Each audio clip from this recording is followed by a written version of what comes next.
So my name is Brandon Crumsey. I'm the Clayton County Agriculture Agent, and today we're talking about apples, pears, peaches, plums, and figs.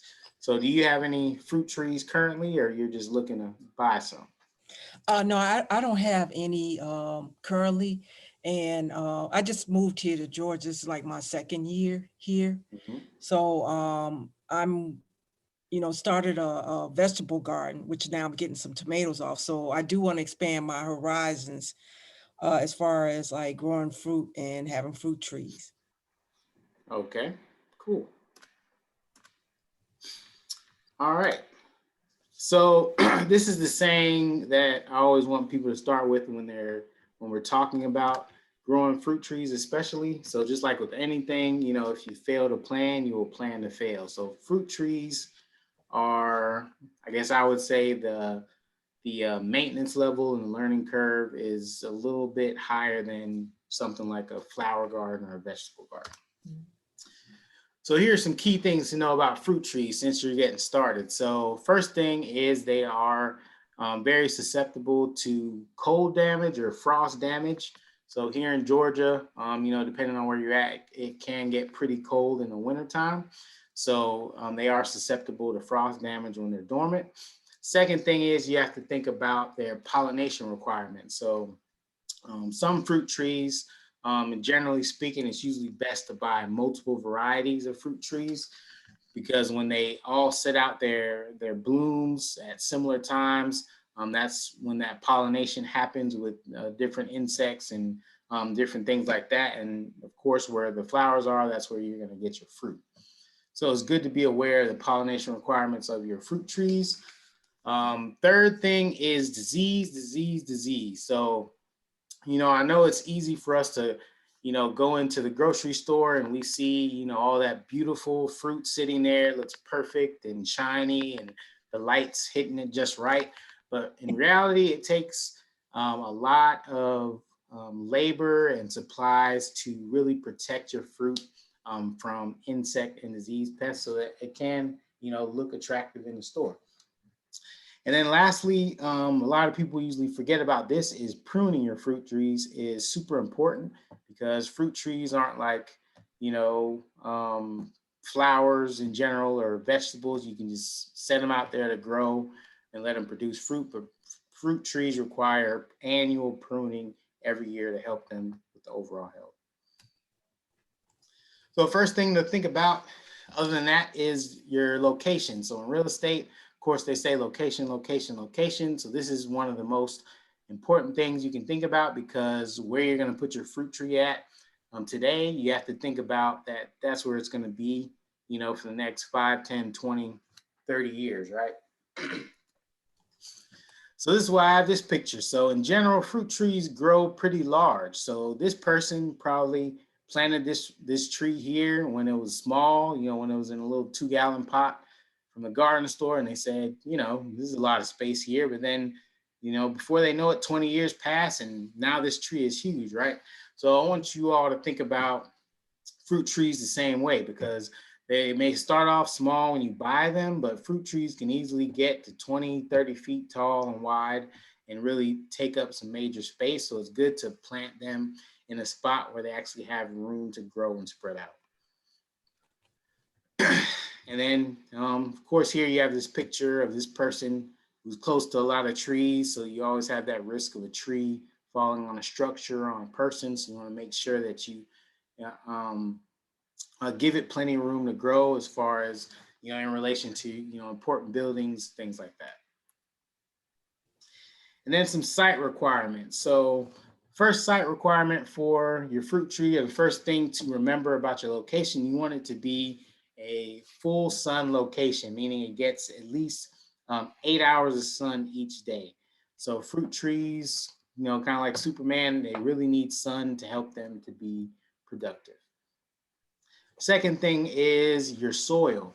So soil is basically the life of the party with any plant that you're growing. So here at the University of Georgia Extension Service in Clayton County, we offer soil testing services where you can take a sample of your soil from the area where you want to plant your fruit tree, and then we'll give you a report back for $10, This is a general report, and it will tell you the basic nutrient breakdown of that soil. So whether or not you need to add some fertilizer.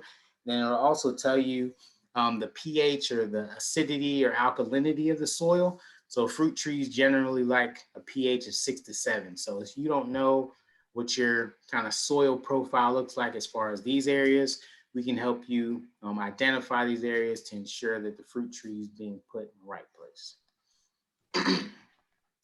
And then another thing is fruit trees should not be planted in a place where water likes to sit over time. So here is a picture of water sitting over time after rain. And what this does, if you had a fruit tree there and the roots constantly sat or constantly submerged underwater like this, basically the tree wouldn't be able to breathe through the roots and the tree would basically drown. So you definitely want to avoid wet spots in your yard where water likes to collect.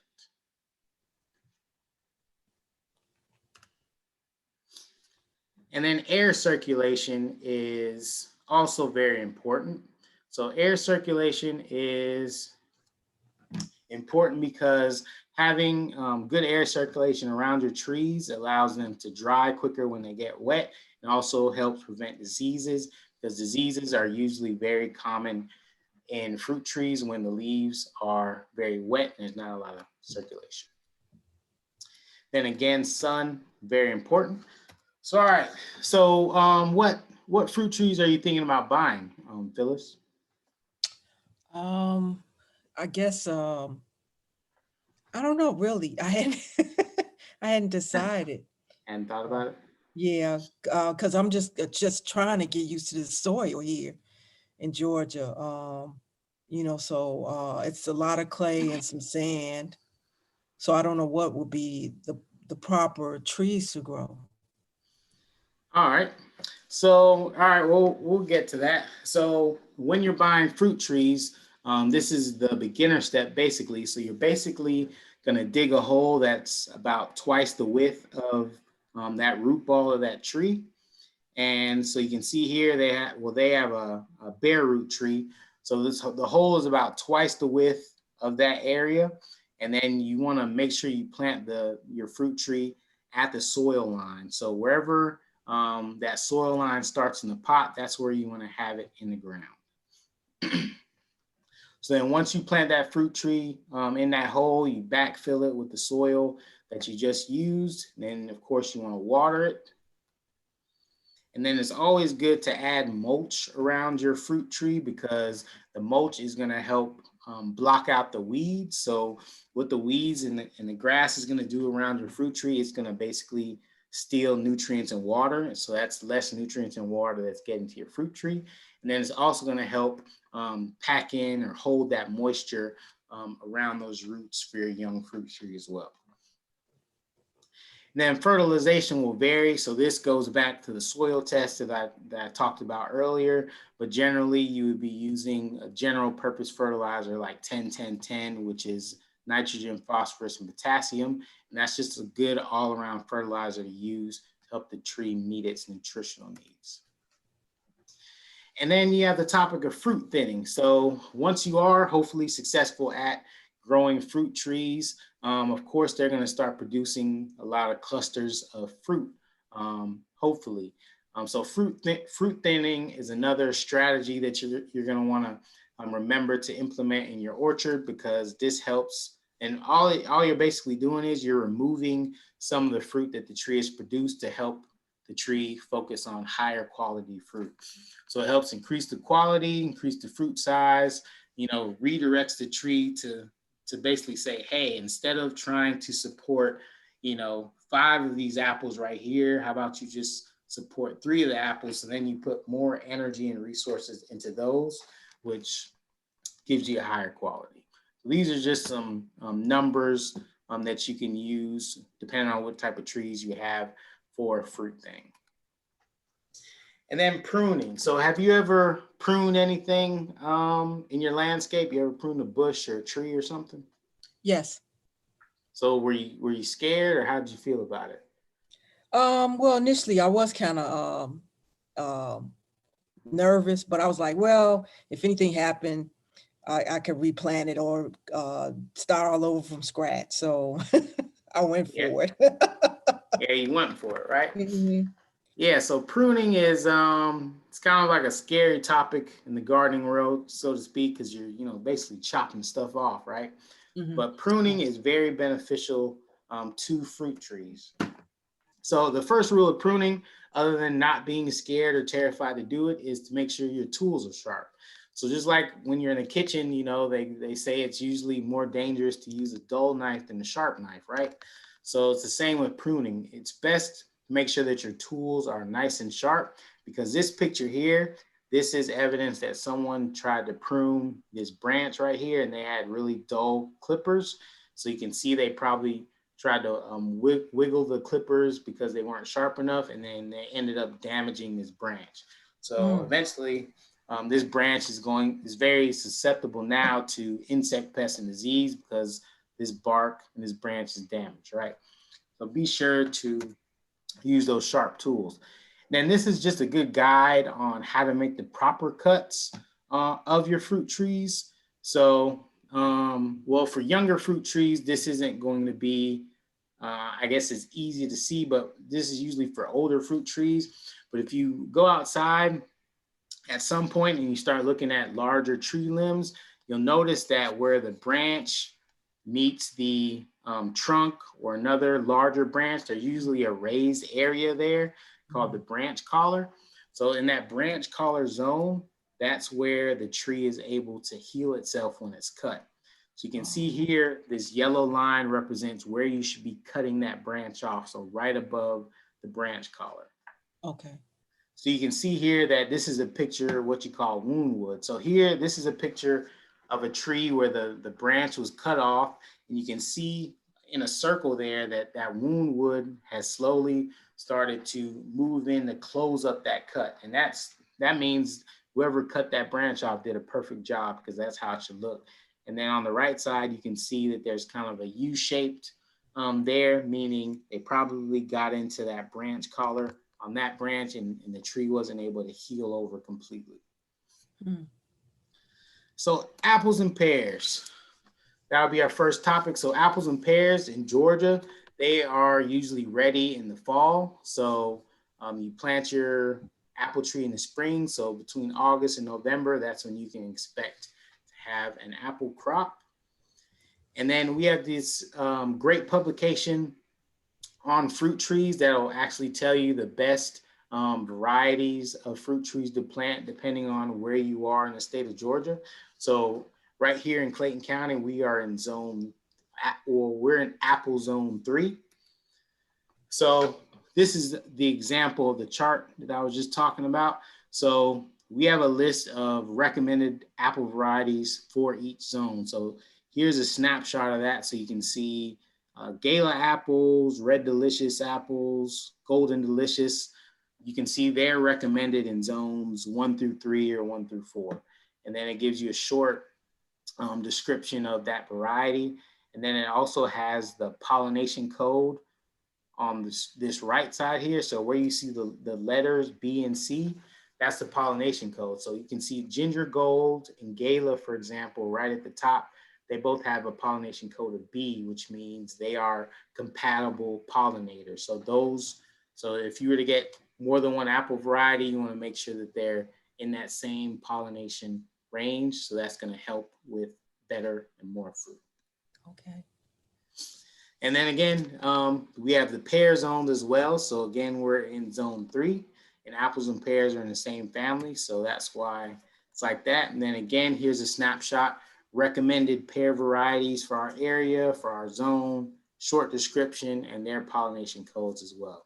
So you're just starting out with your fruit tree. So I'm also going to send this out to everybody. So you would be able to look at this and figure out, you know, since I'm in zone 3 for apples and pears, for example, these are the varieties that I want to look for, whenever you go to the store or whenever you shop online for fruit trees. Brandon, I'm in Fulton County. So Mhm. what zone would that be? Yeah, Fulton County will still be in zone 3. Oh, okay. Yeah, this ranges from all the way from Gainesville down to Macon. So pretty much the whole metro area is pretty much in Okay. zone 3. As far as apples and pears.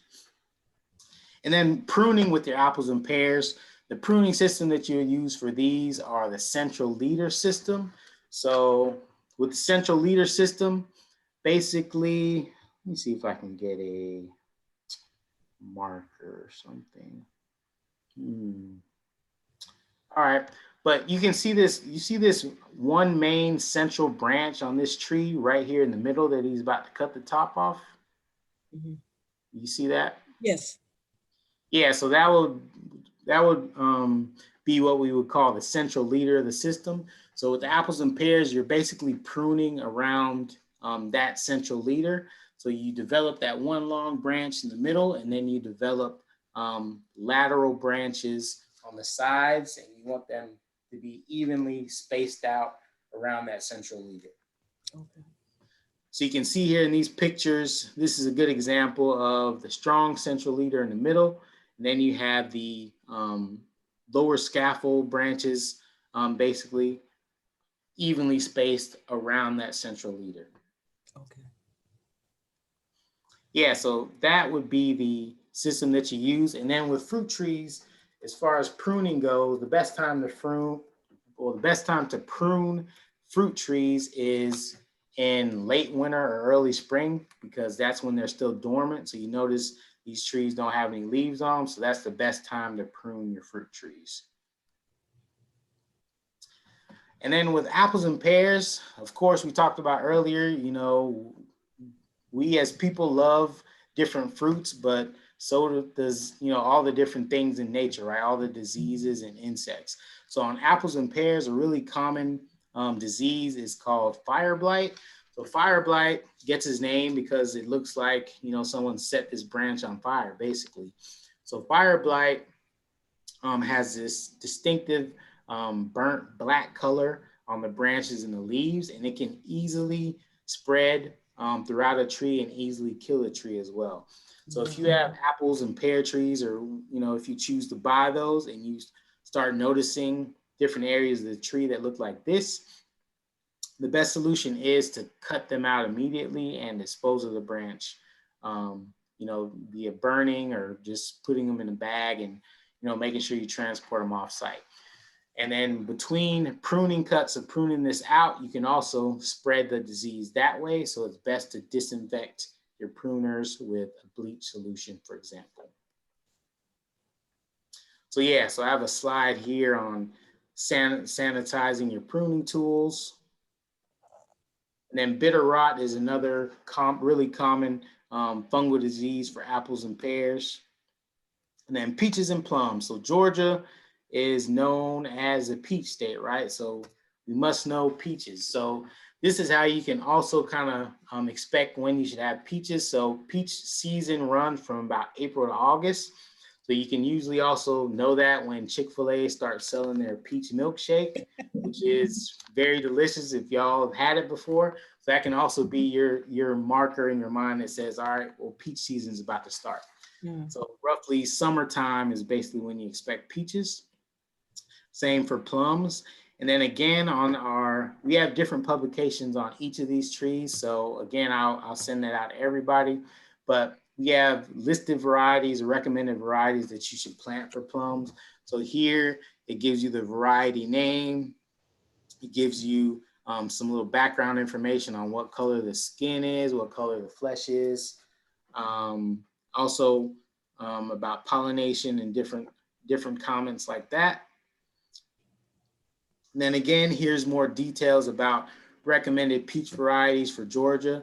So this is also really helpful because this also gives you the peach variety, and then it tells you when it actually produces peaches. So what you could actually do is you could buy different peach varieties to where you have peaches producing, you know, all summer long, just because of the varieties that you have. So ranging from May to July.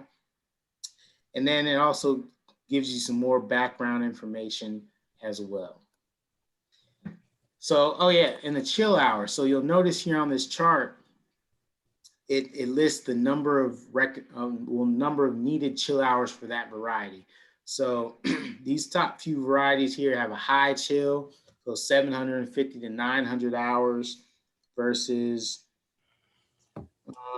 a lower chill variety like at the bottom here, 600 to 750.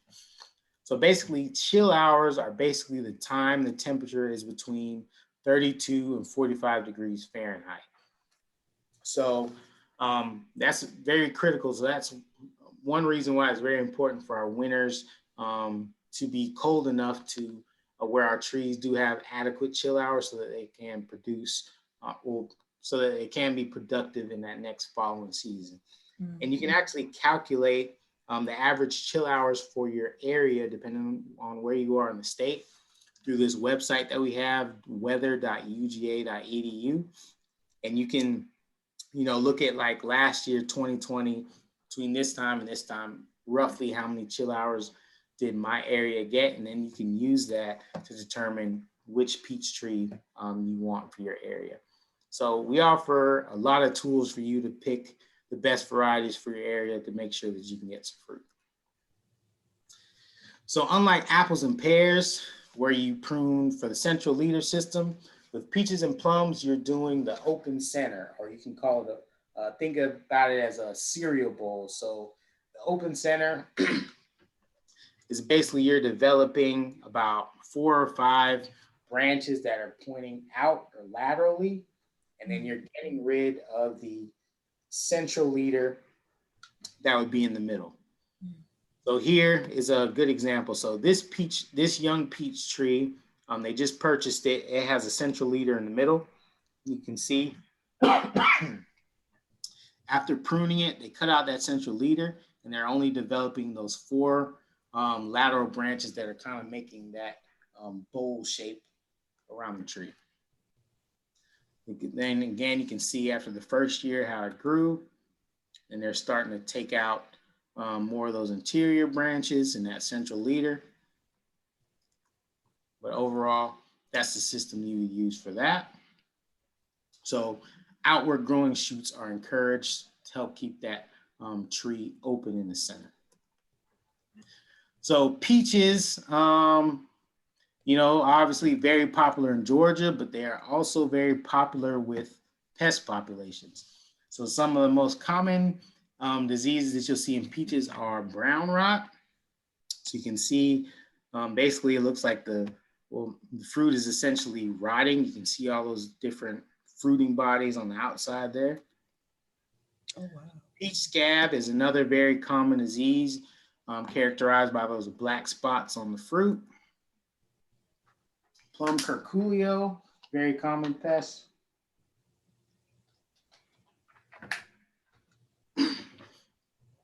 Yep, so this is the adult form, and this is the larvae that are currently eating a peach. So things to look out for with peaches and plums. Then figs, fortunately, are a little tougher than the other fruit trees as far as pests. They don't have as many problems. But again, these are what we would call the fig zones of Georgia. So we're in the metro Atlanta area. So these varieties here listed, Celeste, Hardy, Chicago, those varieties would be the recommended varieties for our part of the state. But if you lived, like say in Valdosta or Savannah or below Macon, you're in what we call the good fig country. So you would have more options for more varieties just because the climate is a bit different than the metro area. So yeah, and another chart of different fig varieties as well. So with the pruning of the figs, so figs grow a little different. They tend to grow kind of like a Christmas tree. They grow really big and bushy. So you can prune them to be a bush like we see here, where they're really low to the ground and it's a lot easier for you to get the figs. And then you can also prune them as a tree as well, but you'd have to just control that height of the fig tree so that you can, harvest the figs as well. And then fig rust is just one common problem that you may have with your fig trees, but other than that, figs are a little tougher than the other ones. And then we offer a great pest control research as well. So if you have fruit trees currently and you're facing pest problems, of course, you can always send me an email or give me a call at my office where, I'm just going to ask if you can send me a picture, describe the problem. But we also have a pest management handbook that you can purchase. So the print copy is $30 basically, or you can access the online copy for free. And this is a snapshot of the online copy. So with fruit trees in general, to control pests, you're spraying them all season long. So pretty much from spring to summer, you're spraying your fruit trees to help control pests. So our pest management handbook lets you know the different growth stages of the tree and then what to look out for at each stage as well. So in summary, location, very important for your fruit trees, knowing their pollination requirements, pruning them correctly, and probably most importantly is controlling pests so that you can actually enjoy the fruits of your labor. So, all right. Any questions? Yes, how do we